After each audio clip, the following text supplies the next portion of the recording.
Bonjour, bonsoir, indépendamment de là où vous êtes. Nous nous retrouvons encore une fois de plus pour une étude qui parlera donc des 144 000 et la grande multitude. Donc les 144 000 et la grande multitude. Donc dans cette étude-là, nous n'allons pas parler des spécificités des 144 000. On va s'attarder sur le fait, surtout, est-ce que les 144 000 et la grande multitude sont un groupe distinct ou les 144 000 et la grande multitude sont le même groupe bibliquement.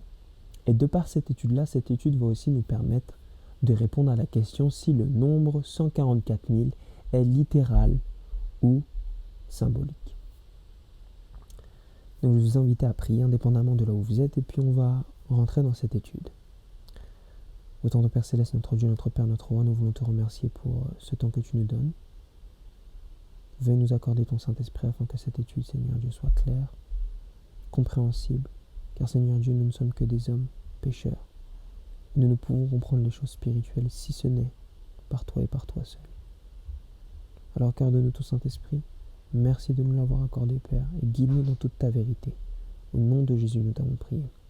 Amen. Donc les 144 000 et la grande multitude. Alors, le premier point, mes frères et sœurs, c'est est-ce que ce sujet est un sujet important?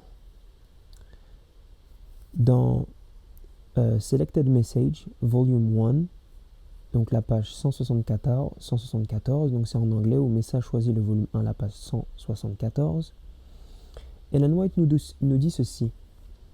Elle dit ce n'est pas sa volonté, ici parlons de la volonté de Dieu, qu'il se lance dans une controverse sur des questions qui ne les aideront pas spirituellement, telles que qui compose les 144 000.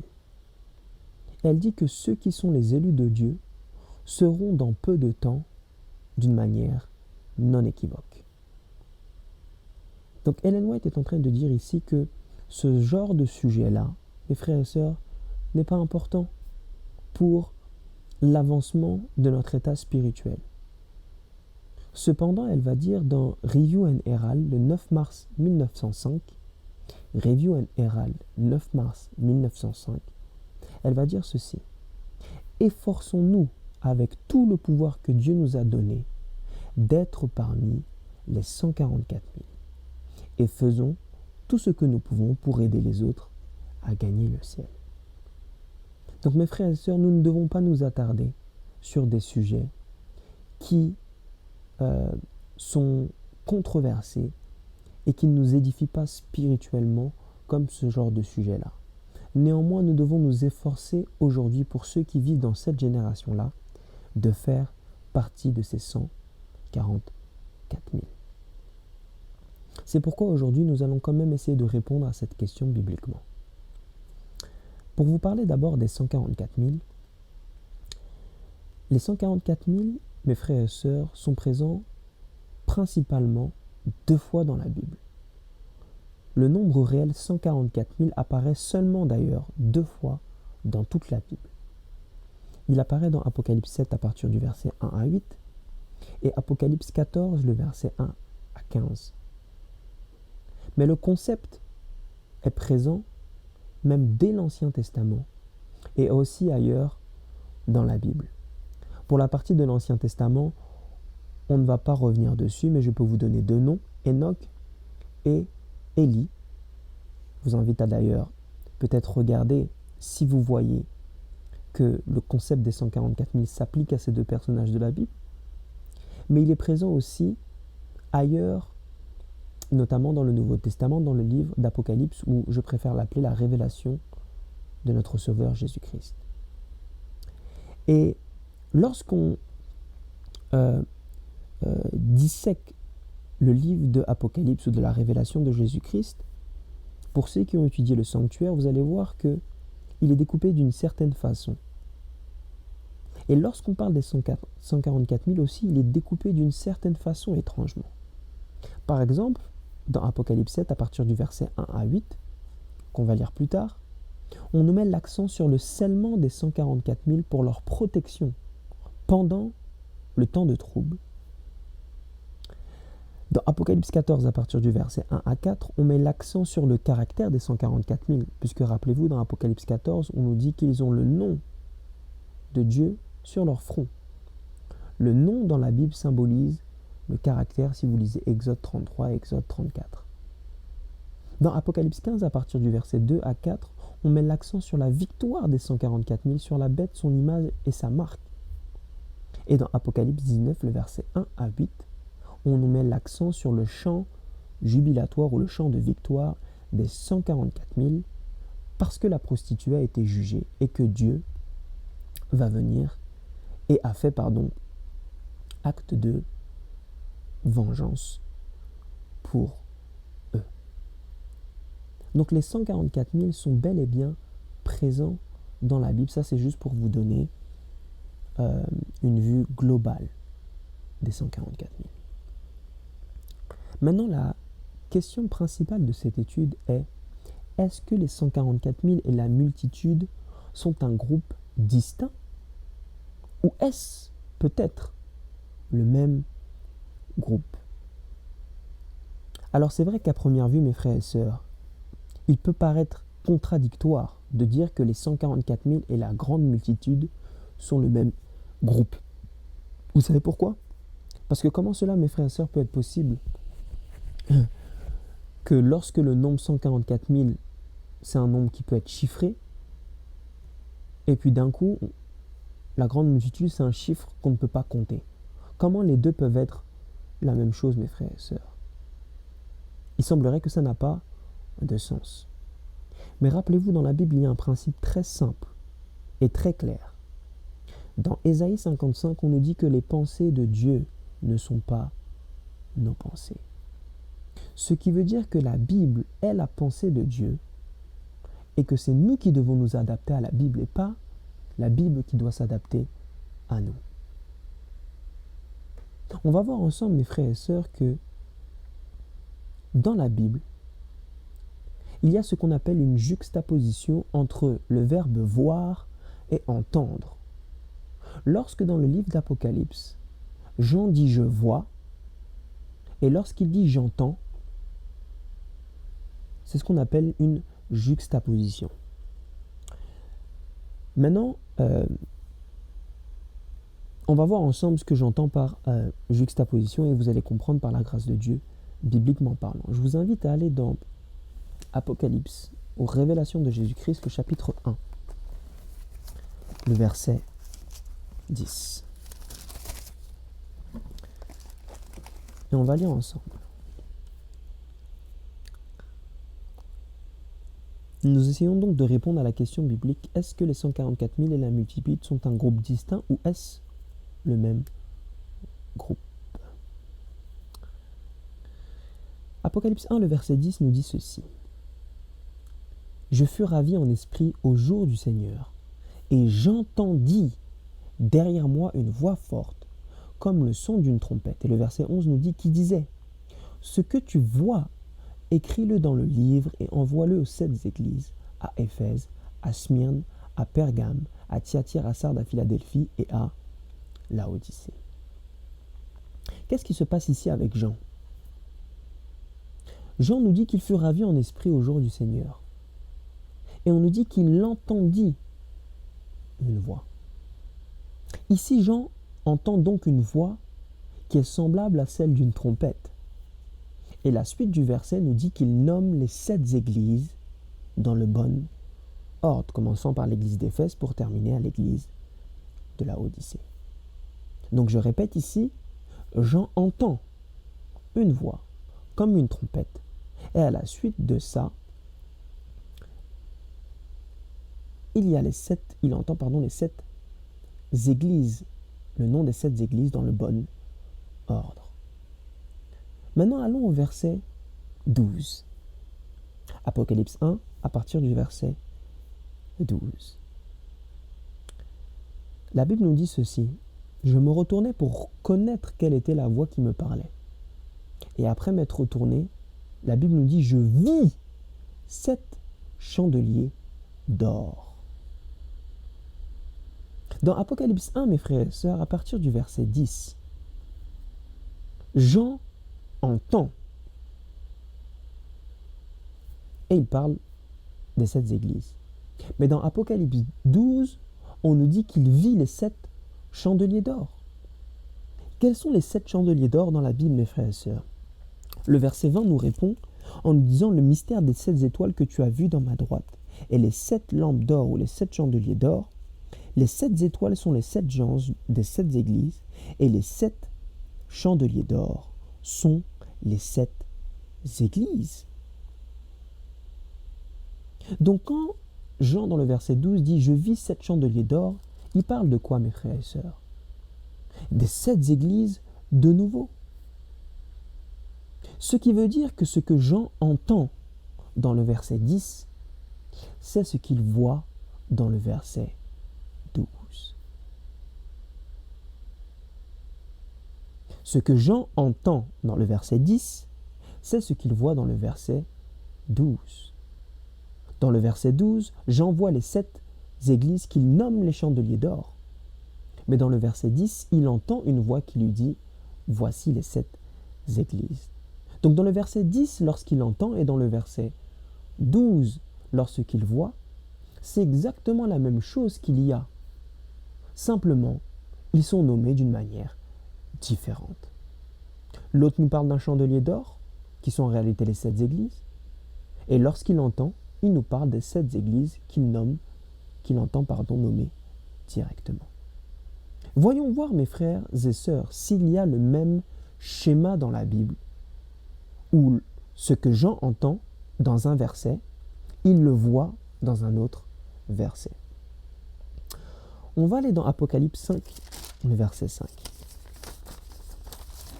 La Bible, mes frères, c'est un livre vraiment profond. Vraiment, vraiment profond. Apocalypse 5, le verset 5. Et on va lire ensemble. Et l'un des vieillards me dit: ne pleure point, voici le lion de la tribu de Juda. Le rejeton de David a vaincu pour ouvrir le livre et ses 7 sceaux.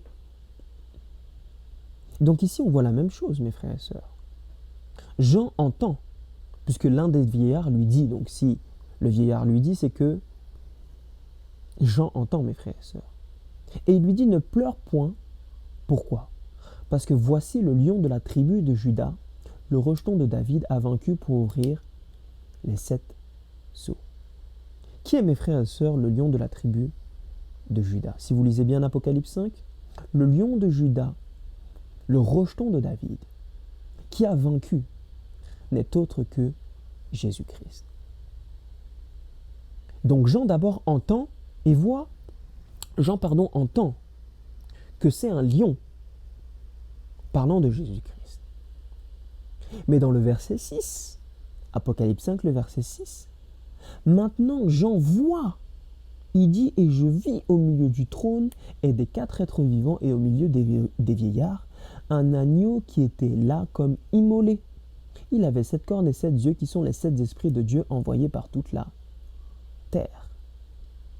Donc on voit ici, mes frères et sœurs, exactement le même schéma. Dans le verset 5, il entend la voix qui lui dit: voici le lion de Juda, c'est-à-dire Jésus. Et dans le verset 6, il voit ce qu'il a entendu dans le verset 5, et il voit un agneau immolé, Jésus.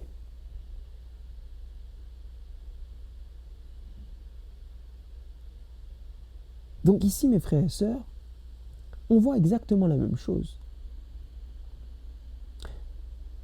Dans le verset 5 et le verset 6, on voit que c'est exactement le même personnage qui est entendu et qui est vu, Jésus-Christ, mais sous 2, entre guillemets, formes, et j'ai bien des guillemets, 2 formes différentes.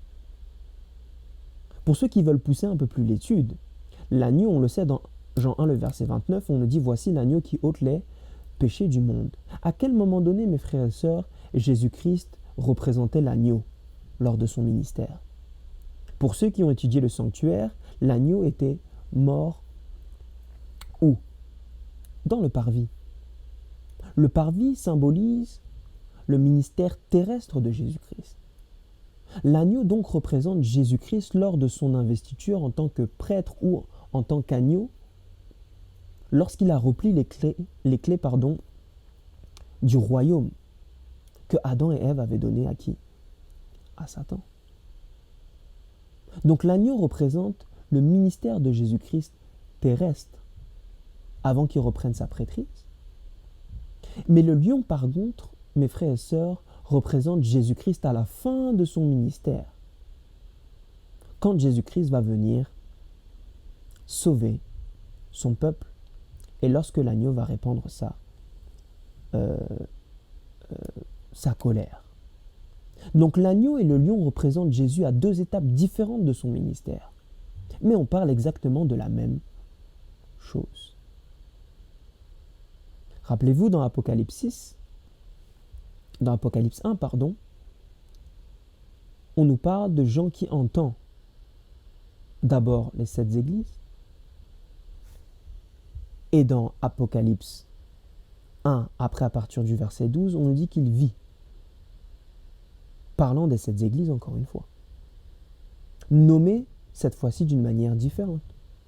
Ici, on voit que c'est le même personnage qui est entendu et vu, simplement à 2 étapes différentes de son ministère. Voyons ensemble, mes frères et sœurs, s'il y a encore un 3e témoin pour affirmer ce schéma. Je vous invite à aller dans Apocalypse 19.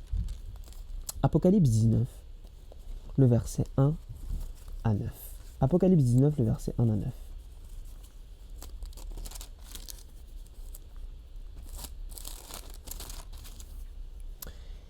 Et on va lire ensemble. Apocalypse 19, le verset 1 à 9. Et après cela, j'entendis dans le ciel comme une voix forte d'une foule nombreuse qui disait « Alléluia ! Le salut, la gloire et la puissance sont à notre Dieu, parce que ses jugements sont véritables et justes, car il a jugé la grande prostituée qui corrompait la terre par son impudicité, et il a vengé le sang de ses serviteurs en le redemandant de sa main. » Répété du verset 5 jusqu'au verset 9, on ne va pas aller en détail dedans. Donc de Apocalypse 19 du verset 1 à 10, Jean entend le chant de triomphe d'une grande multitude qui se réjouit parce que Dieu a jugé la grande prostituée et a vengé ses serviteurs. Mais regardez maintenant à partir du verset 11 de Apocalypse 19. Jean maintenant voit ce qu'il a entendu. Et il dit quoi? Puis je vis le ciel ouvert, et voici paru sur un cheval blanc, celui qui se montait et s'appelle fidèle et véritable. Il juge et combat avec justice. De qui on parle ici, mes frères et sœurs? Qui est celui qu'on appelle fidèle et véritable? Ce n'est autre que Jésus-Christ. On nous dit son nom est la parole de Dieu. Qui est la parole de Dieu dans la Bible? Jésus-Christ, mes frères et sœurs. Et répétez dans le verset 17, répétez dans le verset 19, jusqu'au verset 21. Donc dans Apocalypse 19 du verset 1 à 10, je récapitule. Jean entend le chant de triomphe d'une grande multitude. Mais à partir du verset 11 au verset 21, Jean maintenant voit ce qu'il a entendu dans le verset 1 à 10. Il voit le retour de Jésus-Christ qui vient justement sauver et délivrer cette grande multitude qui faisait ce chant de triomphe. Donc on voit ici, mes frères et sœurs, que dans Apocalypse 9, c'est découpé en 2 parties lorsqu'il entend et lorsqu'il voit, mais en réalité on parle du même événement. Simplement, mes frères et sœurs, d'une manière différente, d'un point de vue différent, et à un moment donné aussi différent. Maintenant, la question que je vous pose, maintenant qu'on a vu ces 3 témoins, est-ce qu'on voit ce phénomène d'une manière similaire pour les 144 000, où Jean entend quelque chose, et puis Jean voit quelque chose, et en réalité, ces choses-là sont les mêmes choses, peut-être dit d'une manière différente, à un moment différent, ou peut-être avec des symboles différents, est-ce qu'il n'y a pas le même phénomène pour les 144 000? On va voir ensemble que oui. Mais prouvons ça bibliquement, mes frères et sœurs. Apocalypse 7 à partir du verset 4. Et nous avons bientôt déjà terminé cette étude. Apocalypse 7 à partir du verset 4. Nous parlons des 144 000. La Bible nous dit quoi? Et j'entendis, donc Jean entendit, oh, même phénomène, le nombre de ce qui avait été marqué du sceau. 144 000 de toutes les tribus des fils d'Israël, de la tribu de Juda, 12 000 marqués du sceau, de la tribu du Ruben, etc., Gad, Aser, Manassé, Nephtali, Siméon, Issachar, Lévi, Zabulon, Joseph, Benjamin, les 12 000 marqués du sceau. Donc on voit ici, mes frères et sœurs, que Jean entend le nombre de ceux qui avaient été marqués du sceau. 144 000. Mais est-ce que le texte s'arrête ici? Regardez ce qui est dit à partir du verset 9, mes frères et sœurs. Et après cela, je regardais. Donc après cela, il voit maintenant.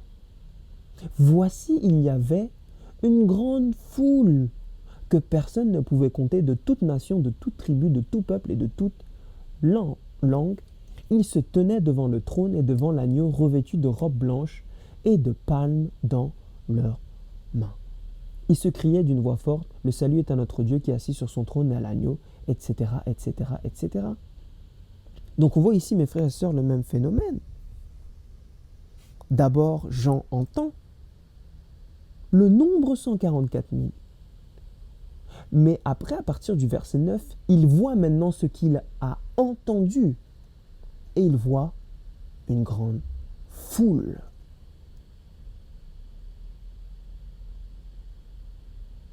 Donc ici, mes frères et sœurs, il semble véritablement que les 144 000 et la grande foule soient en réalité le même groupe de personnes. Ce qui viendrait remettre en question directement la symbolique du chiffre 144 000. Parce que maintenant, quand Jean voit d'une manière claire le chiffre qu'il a entendu, comme dans les exemples précédents qu'on a vus, il voit maintenant une grande multitude. Donc mes frères et sœurs, en étudiant ces deux textes-là, on voit qu'il semble probable que les 144 000 dans Apocalypse 7, dans la première partie du verset 1 à 8, aient été scellés donc afin de survivre à la grande tribulation, tandis que la grande multitude représente le même groupe quand ils sont déjà sortis de la victorieuse tribulation. Les deux, mes frères et sœurs, sortent de la tribulation. Donc, c'est le même groupe. Maintenant, allons peut-être un peu plus loin. Vous savez, mes frères et sœurs, que lorsque vous lisez dans la King James, je vous invite à le faire en anglais, vous voyez qu'il y a un chiasme entre les deux, un modèle chiasmique. Je m'explique pourquoi. Lorsque dans Apocalypse 7, le verset 1 à 8, Jean entend, vous savez ce que ça représente? Pour nous, les adventistes du 7e jour, qui avons plus de lumière par rapport à ça, ça représente l'Église militante. Et dans Apocalypse 7, le verset 9 à 17, lorsque Jean voit, ça représente l'Église triomphante, c'est-à-dire l'Église qui a triomphé de la grande tribulation et qui se présente devant Dieu. Donc les 144 000 que Jean entend, premièrement, ils sont scellés sur la terre. Donc on parle des 144 000 qui sont sur la terre. Mais quand Jean voit, on nous dit qu'ils sont présents devant où? Devant le trône. C'est-à-dire où, mes frères et sœurs? Au ciel. Donc on voit le même groupe présent simplement à deux endroits différents, à deux moments différents. Par exemple, le verset 4 de Apocalypse 7 nous dit « J'ai entendu ». Or, dans Apocalypse 7, le verset 9, on nous dit « J'ai regardé ». Dans Apocalypse 7, à partir du verset 24, parlant des 144 000, on nous dit le nombre. Mais dans Apocalypse 7, à partir du verset 9, on nous dit « Personne ne pouvait compter ce chiffre ». Dans Apocalypse 7, aussi à partir du verset 4, on nous dit « Les 144 000 ». Mais dans le verset 9, on nous dit « Une grande multitude ». Dans le verset 4, parlant des 144 000, on nous dit « Les enfants d'Israël ». Mais, parlant de la grande multitude, on nous dit qu'il y était de chaque nation. Dans le verset 4, on nous dit de chaque tribu. Et dans le verset 9, on nous dit de toutes les tribus et de tous les peuples et de toutes les langues. Et dans le verset 4, on nous dit que les 144 000 sont scellés. Et dans le verset 9, parlant de la grande multitude, on nous dit quoi? Vêtus d'une robe blanche. C'est ce qu'on appelle un chiasme dans la Bible, mes frères et sœurs. Les deux groupes sont exactement la même chose. Donc lorsqu'on parle des 144 000 et de la multitude, en réalité c'est exactement le même groupe. Ce qui vient casser d'entrée que le 144 000 n'est pas un chiffre littéral, mais c'est une grande multitude qu'on ne peut compter, qui ont déjà eu la victoire sur le péché sur la terre et qui ont eu, mes frères et sœurs, la foi de Jésus-Christ. D'ailleurs, vous savez, mes frères et sœurs, que ce n'est pas quelque chose que j'invente. La Bible dit qu'il n'y a rien de nouveau sous le soleil, ce n'est pas une nouvelle lumière. Il y avait une auteure qui s'appelle Béatrice Neal. Béatrice Neal, adventiste du 7e jour. Elle disait ceci, Good News, elle a écrit une revue, Good News about the 144 000. Béatrice Neal, N-E-A-2-L. Dans Adventist Review, avril 2, donc 2 avril, 1987, la page 14 à 15. Vous savez ce qu'elle dit? Elle dit, si ce raisonnement est correct, nous pouvons placer les signes égaux entre tous les éléments de la liste qu'on a vue tout à l'heure. Israël est le fidèle de toutes les nations. Les tribus d'Israël donc représentent toutes les tribus, tous les peuples et toutes les langues. Les 12 000 personnes de chaque tribu indiquent un effectif complet de personnes qui ont été rachetées de chaque groupe ethnique. Elle dit que le 4 vents symbolise la grande tribulation, Apocalypse 7, le verset 14. Et le sceau du Dieu vivant, le verset 2, correspond aux robes blanches du sang de l'agneau qui sont mentionnées dans le verset 9 et le verset 14. Et le meilleur de tous, elle dit, c'est que les 144 000 ne sont pas un groupe limité auquel nous avons peu d'espoir d'appartenir, mais une vaste multitude qui ne peut être comptée. Et je dis Amen à cela, mes frères et sœurs. Oui, mes frères et sœurs, les 144 000 ne sont pas qu'un petit groupe limité, auquel nous nous disons, oh, il n'y aura que 144 000. Non, mes frères et sœurs, c'est une vaste multitude qui ne peut être comptée, dont vous et moi, par la foi en Jésus-Christ, nous pouvons y être aussi. Le groupe des 144 000 représente pas simplement, les gens pensent que les 144 000, il n'y a qu'eux qui seront sauvés. Non, mes frères et sœurs, il y a des personnes qui seront mortes en Jésus-Christ avant. Mais on nous parle simplement de ce groupe qui n'a pas connu la mort physique et qui ne veut pas mourir avant de voir Jésus-Christ. Oh, je ne sais pas pour vous, mes frères et sœurs, mais moi, je vais être dans ce groupe-là. Je vais être dans ce groupe-là. Maintenant, qu'en est-il de ce que disait Ellen White? On va voir si Ellen White, mes frères et sœurs, supporte cela. On va voir, mes frères et sœurs, que Ellen White mélange la description des 144 000, donc le chiffre, et de la grande multitude d'Apocalypse 7, le verset 9 à 17. Il semblerait qu'elle comprenne ce principe-là dans ses écrits. On va voir qu'elle associe la description des deux groupes dans la grande controverse, la page 648 et la page 649. Donc, pour ceux et celles qui vont voir le PPT, vous allez voir que j'ai inclus les textes bibliques dans sa citation pour voir en fait à quel moment elle se réfère dans le livre d'Apocalypse pour faciliter justement les recherches pour vous qui allez aussi réétudier ce sujet. On va voir ensemble si c'est vrai. Donc, dans la grande controverse, je pense que c'est en anglais, la page 648 à 649, elle va dire ceci. Sur la mer de cristal devant le trône, cette mer de verre, comme si elle était mêlée de feu, si resplendissante de la gloire de Dieu, sont rassemblés en sa compagnie, ceux qui ont obtenu la victoire sur la bête, sur son image et sur sa marque, et le nombre de son nom. J'ai mis entre parenthèses Apocalypse 15 à partir du verset 2. Avec l'agneau sur le mont Sion, Apocalypse 14 à partir du verset 1 parlant des 144 000. Ayant les harpes de Dieu, Apocalypse 15 à partir du verset 2, ils se tiennent les 144 000 qui étaient rachetés d'entre les hommes, Apocalypse 14 à partir du verset 4. Et là on entend comme le son de beaucoup d'eau et comme le son d'un grand tonnerre, la voix des harpes avec leur harpe, Apocalypse 14 à partir du verset 2.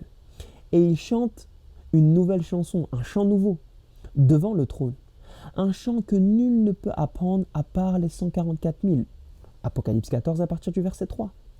Il est comme le chant de Moïse et de l'agneau, une chanson de délivrance. Apocalypse 15 à partir du verset 3. Il n'y a aucun que les 144 000 qui peuvent apprendre ce chant. Apocalypse 14 à partir du verset 3. Car c'est la chanson de leur expérience, une expérience telle qu'aucune autre personne n'a eue. Ce sont ceux qui suivent l'agneau partout où il va. Apocalypse 14, le verset 1. Ceux-ci ayant été traduits de la terre parmi les vivants sont comptés comme les prémices de Dieu et l'agneau. Apocalypse 14, le verset 4. Ce sont ceux qui sont sortis de la grande tribulation. Apocalypse 7, le verset 4, en mentionnant la grande multitude. Ils ont traversé le temps de trouble comme il n'y en a jamais eu, etc., etc., etc. Mais ils ont été délivrés, car ils ont lavé leurs robes et ils ont blanchi dans le sang de l'agneau. Apocalypse 7, le verset 14. Dans leur bouche n'a été trouvée aucune ruse, et ils ont été trouvés sans faute. Apocalypse 14, le verset 5. Ils sont devant le trône de Dieu et le servent jour et nuit, etc., etc. Donc vous voyez ici que Ellen White mélange les caractéristiques de la grande multitude et les caractéristiques des 149 000. Pourquoi? Parce que Ellen White avait compris que c'était le même groupe, mes frères et sœurs. Aucune distinction avec les deux. Simplement, la description est donnée du même groupe à deux instants différents. Un qui est sur terre, militante, et l'autre qui est au ciel d'une manière triomphante. D'ailleurs, mes frères et sœurs, vous savez que dans Premiers Écrits, la page 19, là c'est la page en anglais, donc c'est Early Writings, la page 19, ou Premiers Écrits, la page 19, elle dit ceci. Et alors que nous allions entrer dans le temple sacré, Jésus éleva sa belle voix et dit, seuls les 144 000 entrent dans cet endroit, et nous avons crié, Alléluia. Ellen White, mes frères et sœurs, dit que dans le temple sacré, il n'y a que les 144 000 qui peuvent y entrer. Maintenant, mes frères et sœurs, vous savez ce que dit la Bible dans Apocalypse 7 à partir du verset 15? Dans Apocalypse 7, à partir du verset 15, on nous dit que c'est la grande multitude qui servent Dieu jour et nuit dans son temple. Vous ne voyez pas ici quelque chose, mes frères et sœurs? Ellen White nous dit que dans le temple sacré, il n'y a que les 144 000 qui ont droit d'y être. Mais dans Apocalypse 7, à partir du verset 15, on nous dit que c'est la grande multitude qui y est. Donc la conclusion, mes frères et sœurs, est inévitable.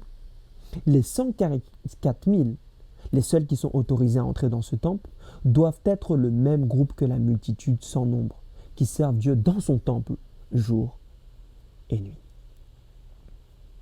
Jour et nuit, mes frères et sœurs. Et il y a un autre texte qui prouve cela. Dans Apocalypse 14, à partir du verset 3 à 5, et on va lire ensemble, Apocalypse 14, le verset 3 à 5, il nous est dit ceci. Et il chante un cantique nouveau devant le trône, et devant les 4 êtres vivants, et devant les vieillards. Donc ici, nous parlons des 144 000 dans Apocalypse 14, on nous dit qu'ils se présentent devant le trône. Ce sont donc les 144 000 qui se trouvent devant le trône d'après Apocalypse 14, le verset 3 à 5. Or, mes frères et sœurs, dans Apocalypse 7, à partir du verset 9 à 15.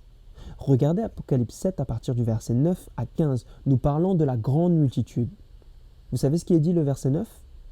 Et après cela, je regardais et voici, il y avait une grande foule que personne ne pouvait compter. Ils se tenaient devant le trône de Dieu. Donc on voit ici, mes frères et sœurs, que dans Apocalypse 14, les 144 000 se trouvent devant le trône, mais la grande multitude aussi se trouve devant le trône. C'est le même groupe. C'est le même groupe. C'est exactement le même groupe, mes frères et sœurs. Maintenant, on va terminer par cela et par cela, mes frères et sœurs.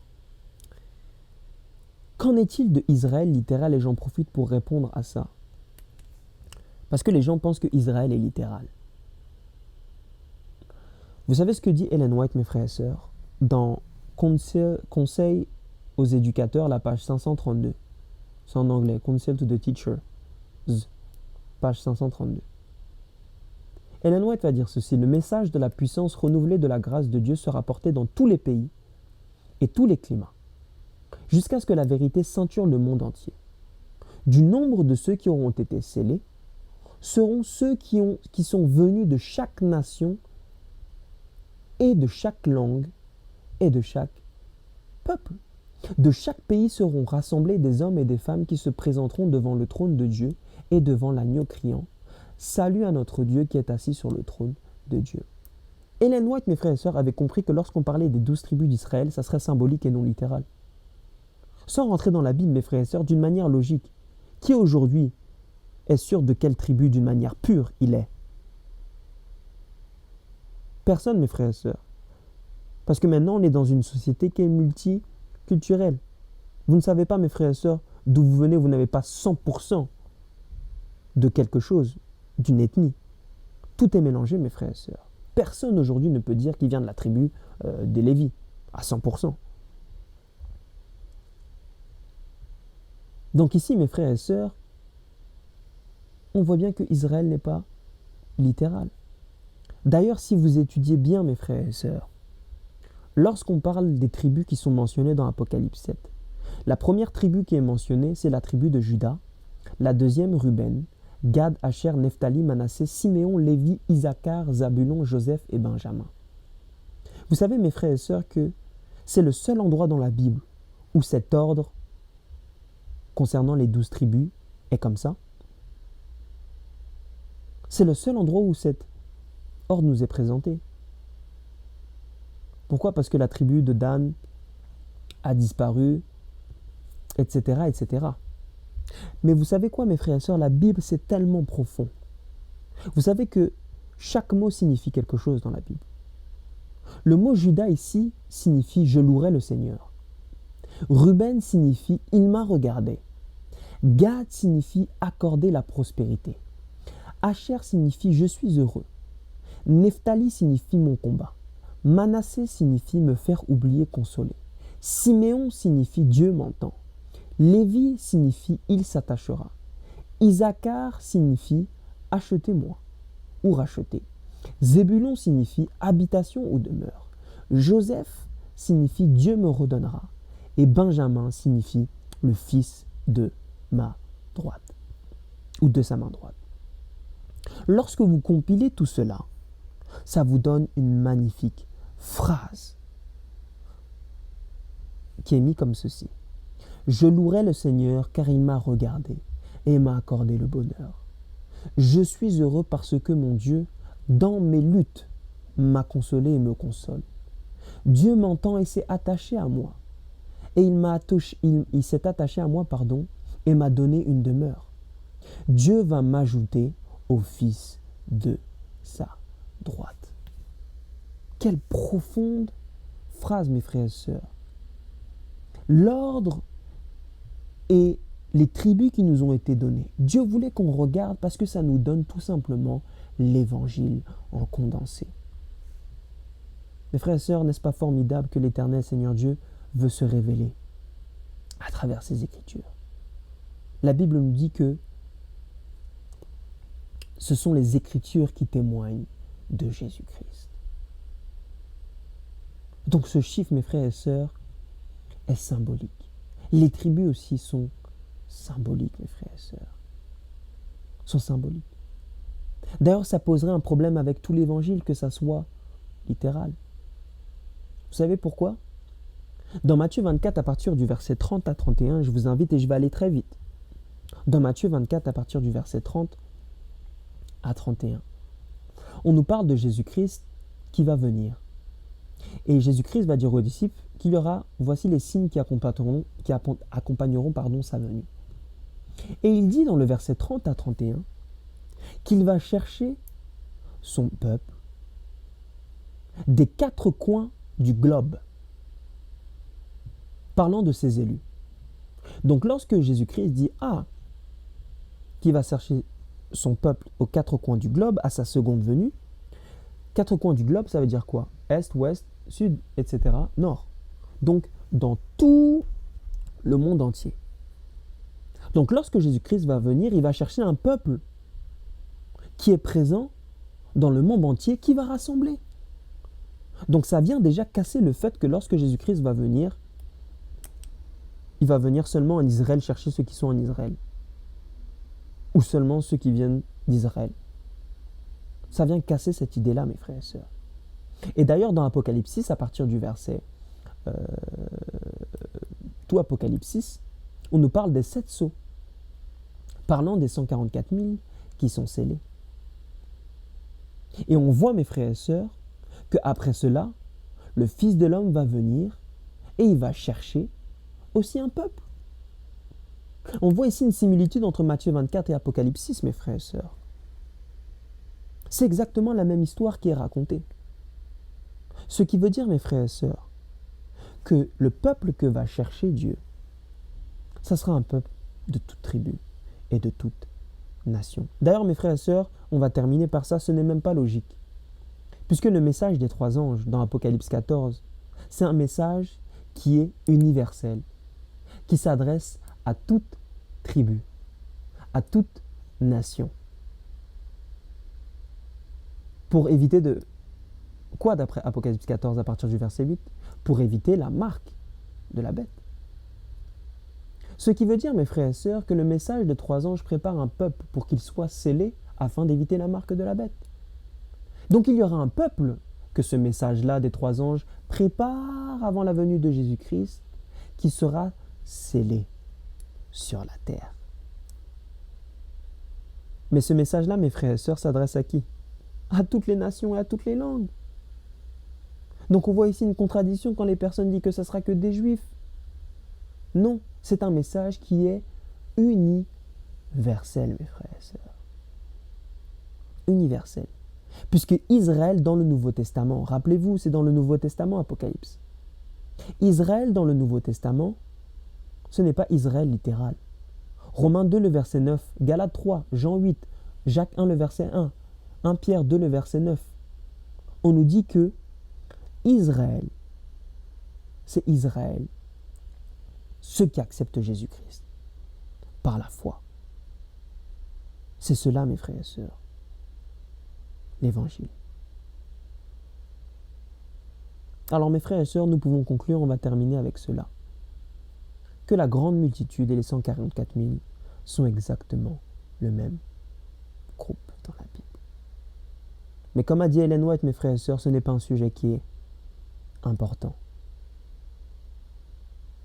Mais nous devons nous efforcer de faire partie de ce groupe-là. Mes frères et sœurs, je ne sais pas pour vous, mais moi j'aimerais faire partie de ce groupe-là, par la foi en Jésus-Christ. Un groupe qui ne va pas connaître la première mort, qui ne va pas mourir physiquement, mais qui va voir directement Jésus-Christ face à face. Un groupe qui aura déjà eu la victoire sur le péché, sur la terre. Un groupe, mes frères et sœurs, qui sera à l'image de Jésus-Christ sur la terre et qui va éclairer ce monde de la gloire de notre Sauveur. Oh, mes frères et sœurs, comme disait Ellen White, efforçons-nous avec tout le pouvoir que Dieu nous a donné d'être parmi c'est 144 000. Donc c'est donc la fin de cette étude. Donc que Dieu vous bénisse. Je vais prier pour conclure. Ô tendre Père Céleste, nous te remercions pour cette étude. Nous te prions, tendre Père Céleste, afin que tu nous éclaires par ta parole.